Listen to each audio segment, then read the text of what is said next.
There are some English words that I think we use so often or just have an idea of what they really mean that we actually lose sight of where they came from and how they entered our language in the first place. The word that I'm thinking of tonight is martyr. A martyr.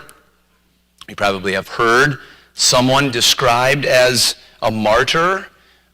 In our Christian circles, we would think of that as someone who gave their lives for the Christian faith. They were killed on the profession or the confession of their faith. But martyr can go beyond that. Different faiths, different religions identify a martyr as someone who dies. And for that reason, I suspect if I were to ask many of you coming in tonight, what does the word martyr mean? You would say, well, it means someone who dies. It dies for something. And that's, of course, true in the way that we use the word in English, the word martyr. But actually, the word martyr has a kind of different etymology. It is a different underlying meaning when it came into English. It comes from the Greek. And actually, it comes from a word that translated into English we heard tonight. Calvin Todd read for us. In Hebrews chapter 11, and verse 39, the Bible says this, "And these all, having obtained a good report through faith, receive not the promise." These all, speaking of these Old Testament believers that he was talking about in this passage, they have obtained a good report. And the Greek word that is used there is martyreo, martyr. The real meaning, the real idea behind a martyr is not someone who dies, but who in their death is testifying to something, is confessing or acknowledging something. Now that makes sense when you step back and think about it. What is a martyr doing? When someone says, "Deny Jesus or I will kill you," and he or she says, "I will not, kill me," they're testifying something. They are acknowledging something. Jesus is more important to me than life. It's a witness. They, if you will, are standing as if in a court of law, raising a right hand, swearing to tell the truth, and giving a witness, speaking something by their willingness to die for what they believe. They are a martyr.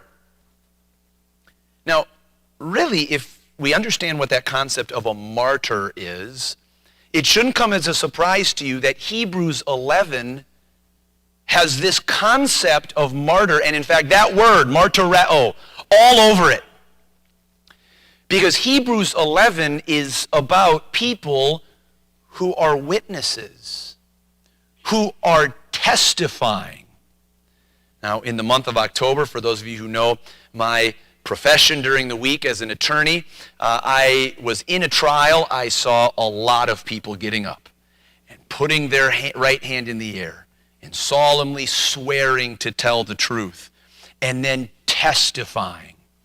A witness involves two things in our courts of law.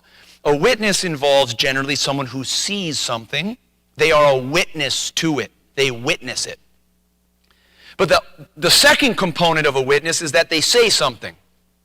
You see, you witness it, and then you witness to it. You say something. You testify about what you saw.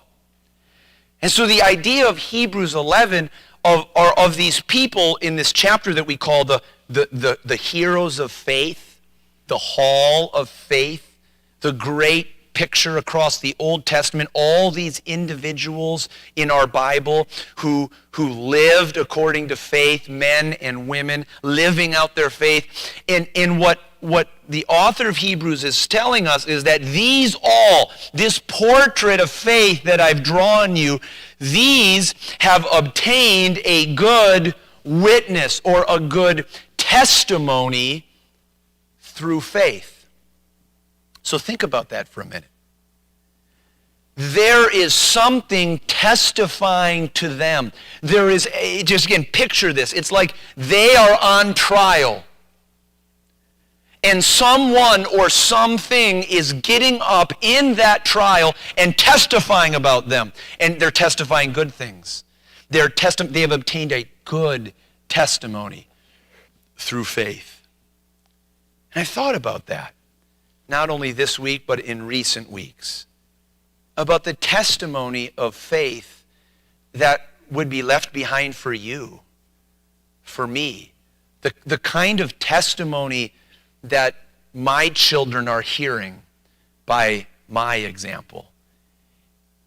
And I'm also thinking about that, and probably many of you know, this last Thursday was the 10th anniversary of my father's passing, reflecting on the testimony that he left behind in this church and elsewhere. I was struck by the fact my mother let me know that one of the men who helped found this church, Clay Thorson, the father of Dave Thorson, one of the founding elders of our church, passed, and his funeral is tomorrow. Another testimony of faith that we're called to remind ourselves of. And so tonight I want to use this passage and Hebrews 11 more broadly to preach on the subject I'm going to call a testimony of faith. A testimony of faith. And I want to look at, very briefly, the testimonies of faith that are contained in Hebrews chapter 11, and then talk about what kind of testimony we might be leaving behind and we might be revealing in the way that we live. Is it truly a martyr's testimony? Oh, not in dying necessarily, but in the way we're living. And I want to look at this in three areas. I want to look first at what these individuals that are in Hebrews chapter 11 received. We're told that they received something. They obtained a good report. I want to look next at how they received it. And again, we see it right here in verse 39. They received it through faith. And then finally, I want to ask what we have received. And we are going to see that, I think, as we move in to chapter 12. So first of all, what did these individuals in Hebrews chapter 11 receive? Again, one of the most famous chapters in all of the Bible. Now, faith, it begins, is the substance of things hoped for, the evidence of things not seen. Well, notice again, let's go back to verse 39. And these all, having obtained a good report through faith, receive not the promise. Now, in the immediate context, you're seeing, as Calvin Todd read for us, all these individual heroes of the Old Testament. If you'll start with me in verse 32, he says, "And what shall I more say? For the time would fail me." I wouldn't have enough time to tell of Gideon and of Barak and of Samson and of Jephthah, of David also and Samuel and of the prophets, who through faith subdued kingdoms, wrought righteousness, obtained promises, stopped the mouths of lions, quenched the violence of fire, escaped the edge of the sword, out of weakness were made strong, waxed valiant in fight, turned to flight the armies of the aliens, the strangers, the invaders. Women received their dead raised to life again, and others were tortured, not accepting deliverance that they might obtain a better resurrection. He goes on, concluding in verse 38, of whom the world was not worthy. He has in his mind these Old Testament heroes of faith that if you held them up to the ordinary person that lived around them, you'd say, the world doesn't deserve them. That the person who lives with that kind of faith, who accomplishes that kind of tasks for God, it's as if we don't even deserve to walk among them. Heroes is what the author has in mind here. And notice he says that these heroes, not just the ones that are depicted in these last few verses I read, but all throughout the chapter here, chapter 11, they obtained a good report through faith. Now, notice what they obtained. They obtained a testimony. Just what I said, a martyreo, a witness, someone who sees something and someone who says something, testifies something. I want to take you back just a little bit in this chapter so we can see what this report really consists of. Go back to verse number 1, will you? The very first verse of Hebrews chapter 11. And notice where it begins. Now faith is the substance of things hoped for, the evidence of things not seen. For by it, by what? By faith, the elders obtained a good report. You say, who are these elders? He's simply meaning the Old Testament Jews. Again, this is a book written to Jewish people. It was written to the Hebrews. And the whole idea of the book of Hebrews is to people who were under pressure because they were following Jesus as their Messiah. They were getting persecuted by their Jewish friends and perhaps family and neighbors who were saying, you're abandoning the customs. You're abandoning our heritage. You're abandoning your life as a Jew and following Jesus. What are you doing? And they're getting pressure. And the author of Hebrews is telling them throughout this whole book, don't go back.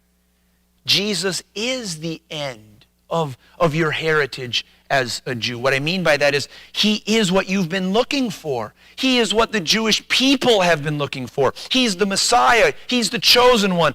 And in fact, he has brought about a better covenant. He's brought about better promises. He's brought about better words of comfort to you. And so stand on Jesus. Embrace Jesus. Don't let him go.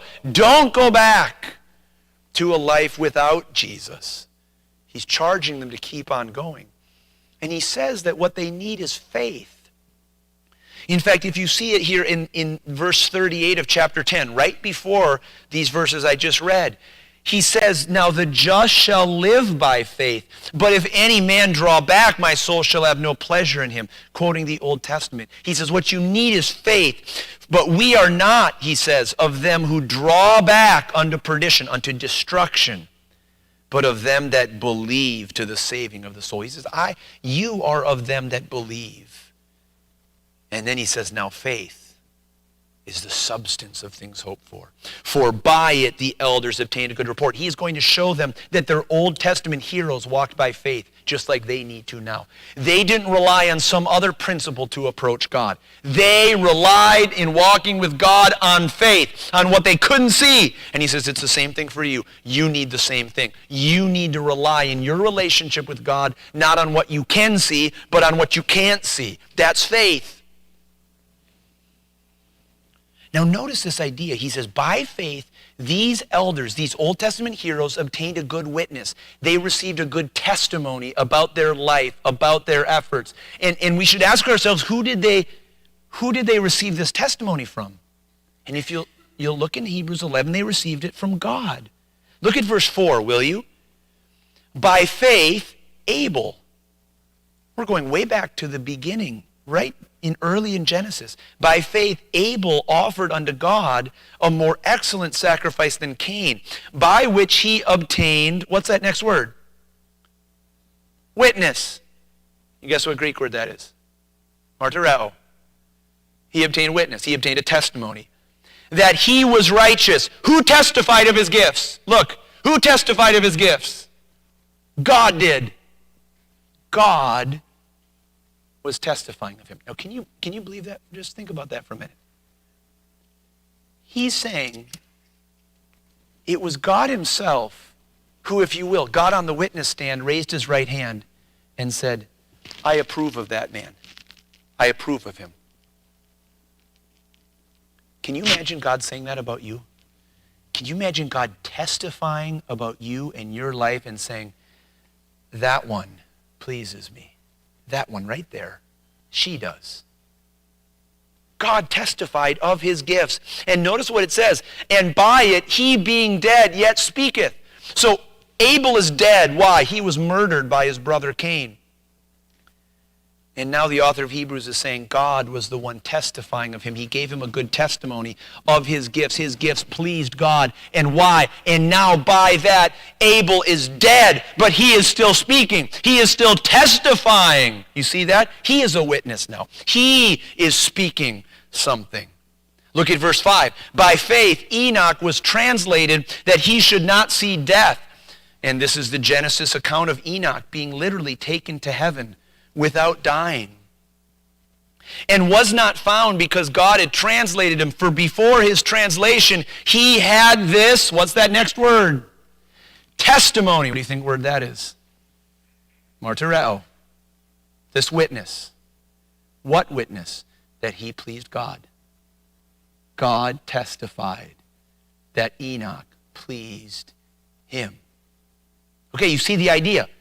There's a report, there's a testimony, there's a witness. Someone is giving witness about these heroes of faith. And who is testifying of them? God is testifying of them, that they please him. And look at verse 6. But without faith it is impossible to please him, to please God.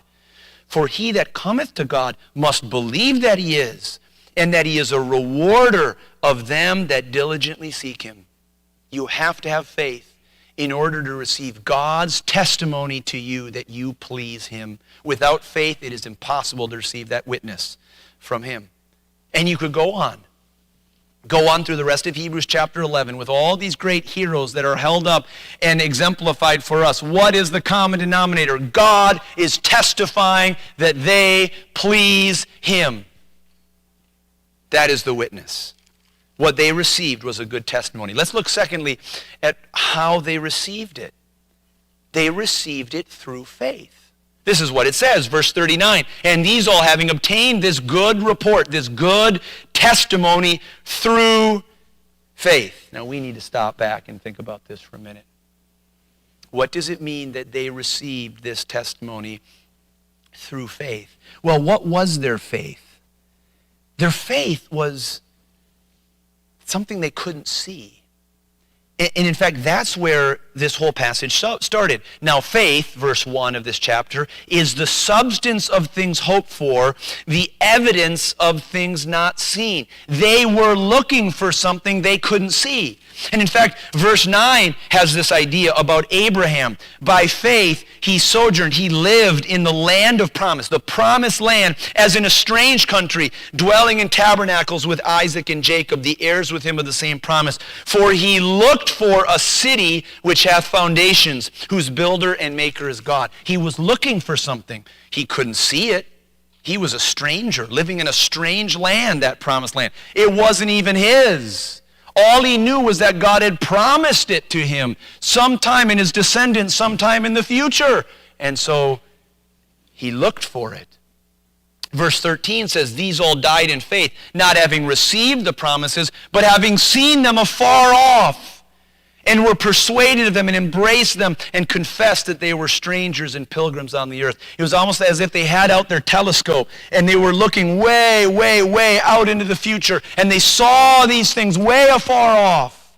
They weren't experiencing them.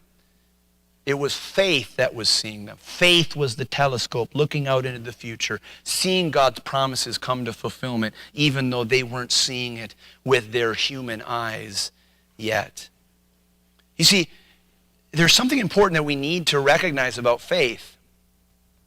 Oftentimes, I think when we think of faith, we use the example of a chair, and I'm going to show this to you. You probably have seen this image, this illustration of what faith is. We say, what is faith? Faith is trust, and faith is trust. Faith is looking at the chair and sitting down on the chair, so that all my weight is resting on the chair. I am trusting the chair completely right now. If this chair gave out, I would very embarrassingly collapse in front of you onto the floor. I am putting all my trust in the chair. And if I am standing and looking at the chair, I can say, I believe that that chair would hold me. But am I trusting in the chair while I'm standing here? My weight is on my 2 feet. I do not place my faith in that chair until I go and I sit in it And now I'm believing in the chair. I'm trusting in the chair because all my weight is here. That's faith. But do you know there's something even before I sit down that faith is? Faith is not only trust. Faith is what I see about the chair. What would make me go sit down on that chair in the first place? What I perceive about the chair. Well, this looks like a sturdy chair. I've sat on chairs that are like this before. It seems like it has a good metal frame, and it seems like it has a good rubber bottom that will hold me. I think this chair will work. And so I look at the chair, and I see the chair, and I perceive that the chair can hold me, and then I go and I sit on it, and now I'm trusting on it. You see, faith is seeing something, and then faith is resting on something, trusting something. That's faith. You see, why is that important? Because the faith that is here, held out for us in Hebrews 11, is a faith that saw something before it trusted it. It was something that heard the promise of God, and it was convinced of it, and that was what enabled them to trust it. Hebrews chapter 11 begins verse 3, it says, through faith we understand that the worlds were framed by the word of God, so that things which are seen were not made of things which do appear. Not one of us was around for the creation of the world. Not one of us saw it with these eyes. But what do we see? The fact of God's creation of the universe with the eyes of faith. We see it and we believe it. That's what faith is. Faith is the substance of things that we hope for, the evidence of things not seen. And the reality is, friends, this kind of capacity is all around us. All around us, people believe in things that they can't see and order their lives according to it.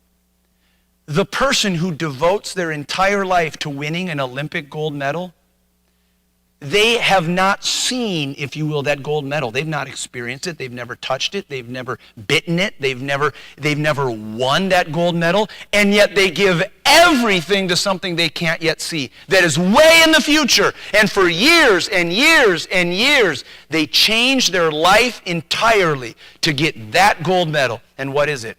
It's simply an echo of the faith that God calls you and I to. It's faith. It's not faith in the eternal God and in his eternal promises. But it's nonetheless this kind of echo, this capacity that we have. They have a firm conviction of things they have not and cannot see. Now, this isn't unreasonable. Faith is not unreasonable. It's not unreasonable to have a conviction in something that you cannot see. C.S. Lewis famously said, if I find in myself a desire that nothing in this world can satisfy, the most probable explanation is that I was made for another world. I find that entirely reasonable. If there's a desire in me that I can't find anywhere else to satisfy other than in God and his promises, I can conclude I must be made for something else than for this world. It's not unreasonable to believe and to be persuaded of something that you cannot see. But nonetheless, it is exactly that. What you cannot see. How did they receive it? They received it through faith. And how else did they receive it? They received it by action. Now, again, we're kind of skimming at a high level over the text of Hebrews chapter 11, and it might be a good thing for you on your own to go back and read it tonight and compare what we're saying here against that. But if you were to go through and read Hebrews 11, you would see that there's a textual kind of flow to the thought. It says something like this: by faith, this person did this. Notice verse 4. By faith, Abel offered unto God. By faith, he acted. If you see verse 7, by faith, Noah moved with fear, prepared an ark to the saving of his house. By faith, Noah did something. By faith, Abraham obeyed. They acted on their faith. And this is just the essential of what faith is. When faith sees something and is convinced of it, faith does something. And it's a whole nother sermon, but if you want to understand James chapter 2, why James says that faith without works is dead, being alone, that's simply the explanation. If faith sees something, faith acts on it. And if faith doesn't act on anything, it's not real faith. Because faith, by its very essence, is seeing something and being persuaded of it, and therefore relying on it, trusting it, and pursuing it.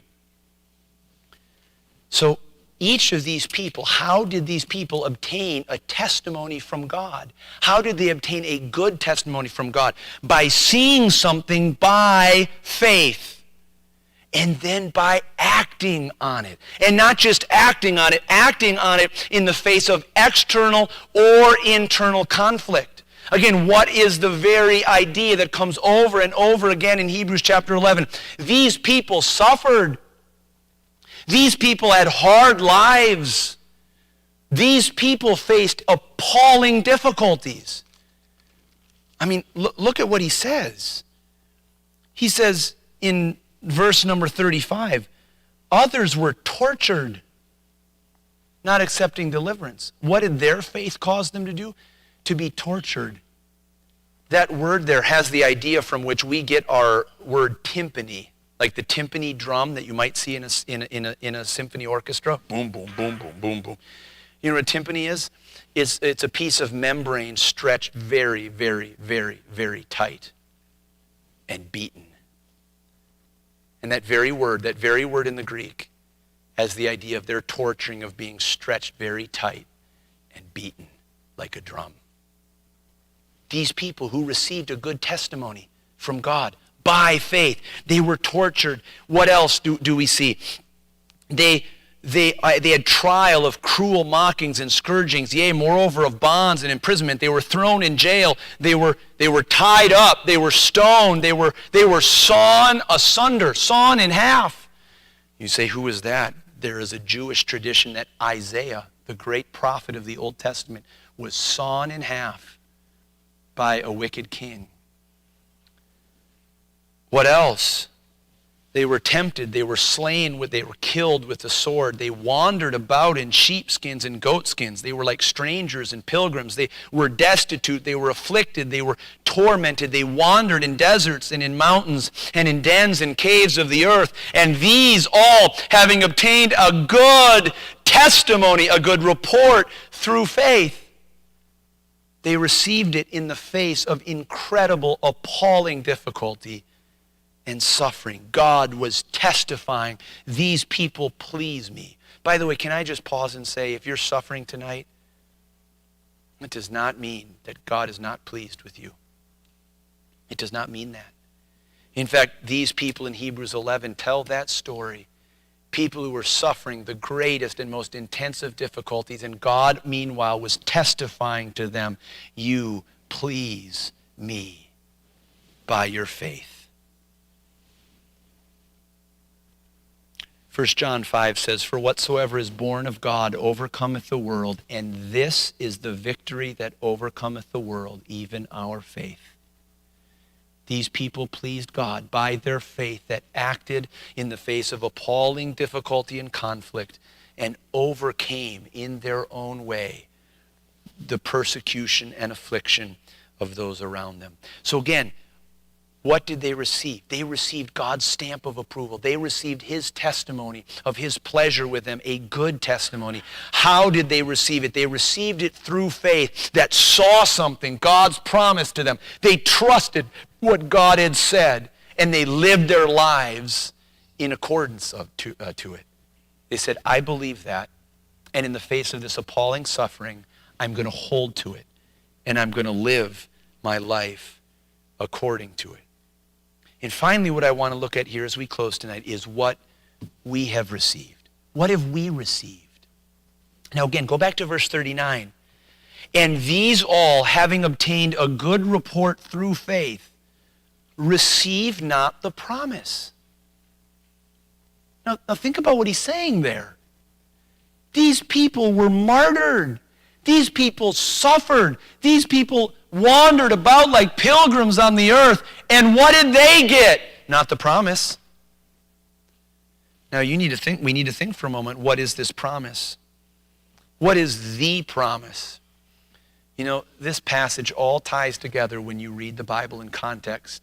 When we just stick to our chapter divisions, and I read chapter 11 today, and I read chapter 12 tomorrow, and I never think back how chapter 12 relates to chapter 11, relates to chapter 10, we're never going to make these connections. What is the promise? Chapter 10 tells you. Listen to chapter 10 and verse 36. The author of Hebrews says to them, "For ye have need of patience, that after ye have done the will of God, ye might receive the promise." Okay, well, so we can receive a promise, but we still don't know what that is. Well, keep on going. "For yet a little while, and he that shall come will come, and will not tarry." Who do you think that's talking about? Jesus? Jesus returning? What is our promise? It's connected to Jesus returning. Now go back one more chapter and it'll get even more clear. Chapter number 9 and verse 15. "And for this cause," speaking of Jesus, "he is the mediator of the New Testament, that by means of death for the redemption of the transgressions that were under the first testament, they which are called," that's us, "might receive the promise of" what? Eternal inheritance. What's the promise? Eternal life. Not just eternal life dwelling with Christ, the eternal kingdom that was promised and will be coming to pass at the return of Jesus Christ. When Jesus returns to set up his kingdom in which all of us will be a part, from the Old Testament saint to the New Testament saint, until the very day that Jesus returns, we all in that kingdom. That's what the author is saying. He's saying they didn't receive the promise. Why? Because that promise was something that could only be brought to pass and consummated in Jesus Christ. That was the only thing. And notice what he goes on to say. He says at the end of verse 40, he says, "God, they receive not the promise, God having provided some better thing for us, that they without us should not be made perfect. They apart from us should not be made complete." In other words, they needed us. They needed those following Jesus Christ. They were before Jesus, looking ahead to the work of Jesus, looking forward to the Messiah in whom they would be saved, just like us. And now we are all awaiting that future promise, the promise of God's kingdom being established in a new heaven and a new earth in the person of Jesus Christ. They did not receive the promise. And friends, you and I have not yet either. We have not yet received that promise that is in Jesus Christ. Now, what is wonderful about this, I think, is what it says to us of what we have received. They didn't receive the promise. They needed us to be made complete. We're all waiting for that final consummation of God's promises to his people. And what does that mean for us? The first thing that means for us is that we have received this most compelling connection. When we read our Old Testaments, we're reading people that are our forebears, if you will, that are our people of faith, that are our followers of God. It's like we're family. You know how powerful a heritage is? Something that we stand in. In your Christmas celebrations coming up, you might be doing things based on a family heritage that goes back generations. Well, my grandpa did it like this. My great-grandpa did it like this. I saw, again, I was reminded this week of this wonderful, sweet old story. In 2016, something happened that hadn't happened for 108 years. In 2016, the Chicago Cubs won the World Series for the first time since 1908. And given that length of time, all these families were developing these plans of what to do when the Chicago Cubs finally got back to the World Series. It's like you Vikings fans out there, you can keep on making plans. I don't think it's ever going to happen, so don't worry about that, them winning a Super Bowl. But in any event, these Chicago Cubs, and there's this wonderful, sweet story. This man died of cancer in 1980. Think about that, 1980. And his son, and back in whenever this occurred, and his father had a discussion, and they said, when the Cubs are back in the World Series, we're going to listen to it together. We're going to listen to that game together. And when it came to Game 7 of the World Series in 2016, that man, now 68 years old, and living in North Carolina, got in his car and drove 650 miles to his father's cemetery in Indianapolis, Indiana, and listened to the game, sitting at the cemetery at his father's gravesite and celebrating the Chicago Cubs winning a World Series. Just a very sweet story, right? Like very, very, very nice. But what did that man feel? He felt a heritage. He felt a connection. And what this author is saying is, you have that connection. They are relying on you and on you passing on this heritage of faith and your reliance on Jesus Christ. But not only that, look at look at chapter 12 and verse 1. Wherefore, seeing we also are compassed about with so great a cloud of witnesses, let us lay aside every weight and the sin which does so easily beset us, and let us run with patience or endurance the race that is set before us. Now, this picture is such a wonderful picture, isn't it? We are compassed. We are surrounded with a cloud of witnesses. Guess which Greek word that comes from? It's actually the Greek word martus, connected to marturion. Now, again, a witness does two things. A witness might see something, you witness it, or a witness might say something.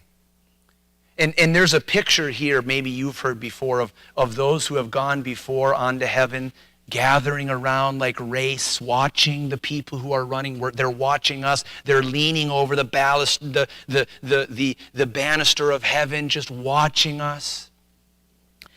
It's not that I think that couldn't be the case, but I don't think this passage actually supports it. Because I think the whole idea of this context is that these people are not seeing something, they're saying something.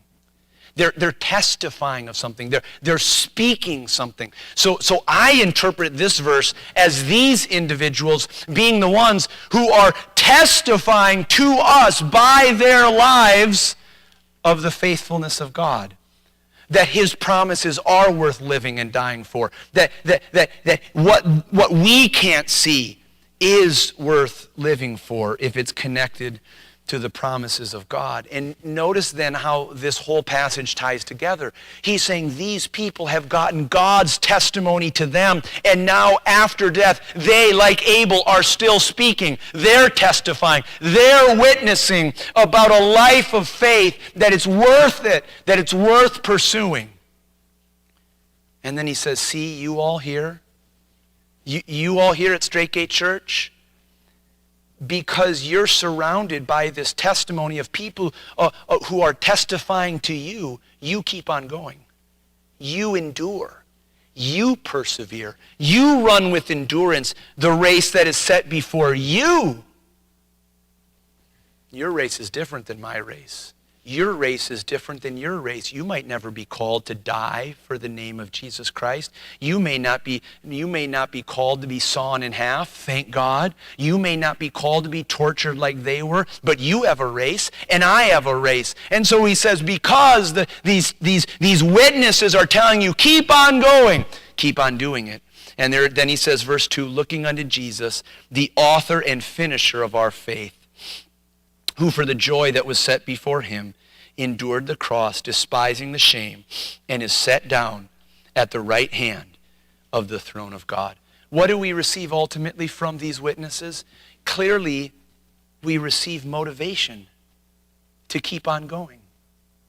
Motivation to endure whatever suffering you're going through right now, to endure whatever hardship is in front of you, because you see a promise of God for eternal life that comes through Jesus Christ, and you say, I'm living for that.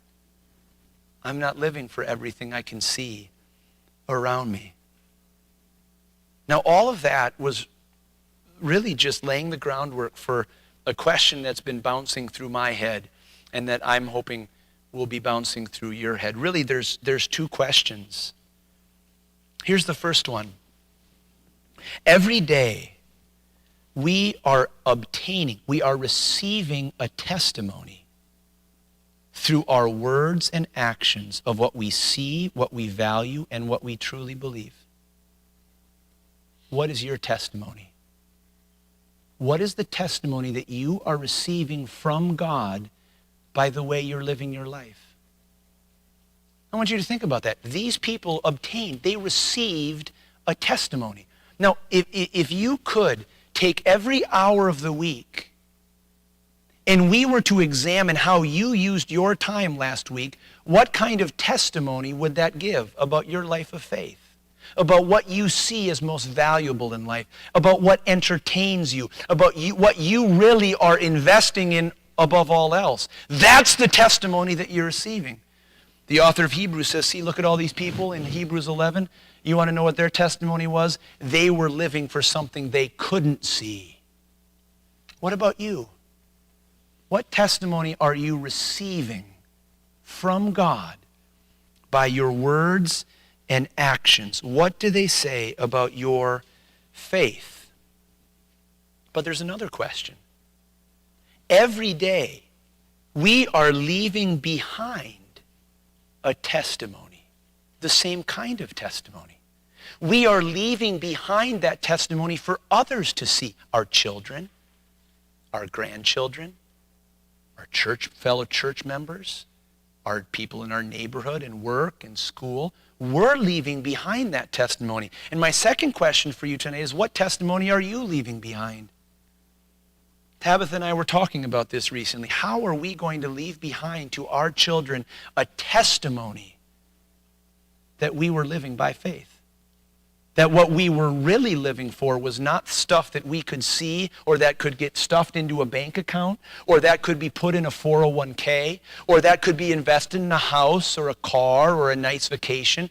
How are we going to leave behind a legacy to our children that what we were really living for was something we could never see? We could only see with the eyes of faith.